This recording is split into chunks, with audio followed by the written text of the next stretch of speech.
অবন্ধু কবর চুপ থাকে কিন্তু অপেক্ষা করে, একদিন কবর আমাদের প্রত্যেককে নাম ধরে রাখবে। সেদিন শুধু আমাদের সঙ্গে আমলটা দেবে, আর কিছু দেবে নয় বন্ধু। প্রত্যেক প্রাণীকে মৃত্যুর স্বাদ বহন করতে হবে, যেহেতু আমাদেরকে মৃত্যু বরণ করতেই হবে।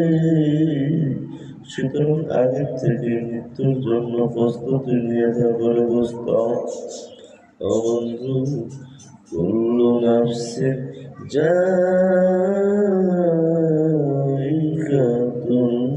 মাউত।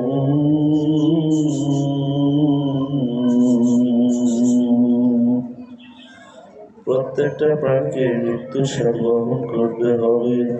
সুতরাং আগের থেকে এই মৃত্যুর জন্য প্রস্তুত থাকা, তওবা করে নাও, জীবনের গুণাগুলি মাফ নিয়ে নাও।